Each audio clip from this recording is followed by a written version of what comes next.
Hello viewers. அரிசி மாவு வச்சு விதவிதமான பூரண கொழுக்கட்டை செய்வோம் இல்லையா?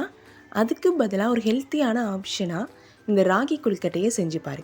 ரொம்பவே டேஸ்டான ஒரு டிஃப்ரெண்ட்டான ஃபில்லிங்கோட ஈஸியாக செஞ்சிடலாம்.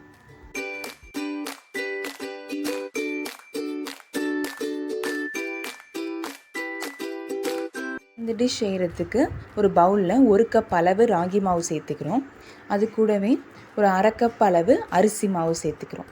அரிசி மாவு சேர்க்கும் போது இந்த கொழுக்கட்டையோட ஷேப் கொஞ்சம் வெடிப்பு இல்லாமல் வரும். அதனால் அரிசி மாவு சேர்த்துக்கிறோம். இது ரெண்டுமே சேர்த்து கலந்த பிறகு கொஞ்சமாக உப்பு போட்டுட்டு லைட்டாக வெதுன்னு இருக்க தண்ணியை ஊற்றி நல்லா பிசைஞ்சி எண்ணெய் மேலே தடவி அதை எடுத்து மூடி போட்டு தனியாக எடுத்து வச்சிடலாம்.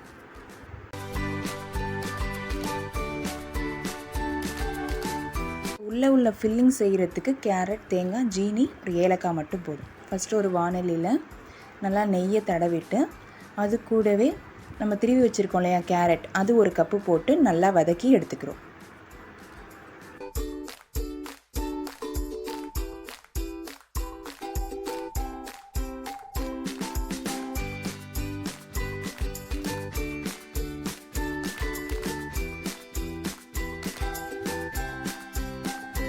இப்போ இந்த டிஷ்ஷுக்கு தேவையான அளவுக்கு ஒரு சின்ன கப்பால் 1 கப் அளவுக்கு சுகர் சேர்த்து நல்லா வதக்கணும். வதக்கும் போது நம்ம ஏற்கனவே சேர்த்தோம் இல்லையா நெய், அதெல்லாம் நல்லா பிரிஞ்சு வர அளவுக்கு அதை நல்லா வதக்கணும்.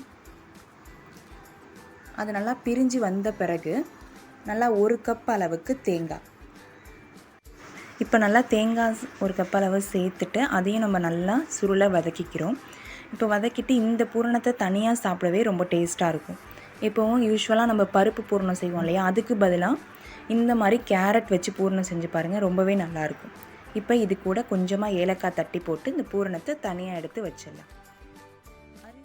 இப்போ நம்ம அரிசி மாவில் எப்படி கொழுக்கட்டை பண்ணுறோமோ அதே மாதிரி இப்போ இந்த ராகி மாவை எடுத்து கையில் கொஞ்சம் எண்ணெய் போட்டு நல்லா பிசைஞ்சிட்டு இதை ஒரு கப் ஷேப்புக்கு கொண்டு வந்துட்டு நம்ம உள்ளே ரெடி பண்ணி வச்சுருக்கோம் இல்லையா கேரட் பூரணம், அதையும் ஸ்டஃப் பண்ணி ஸ்டீம் பண்ணி எடுத்தோன்னா நமக்கு டேஸ்டியான ராகி பூரண கொழுக்கட்டை ரெடி ஆகிடும்.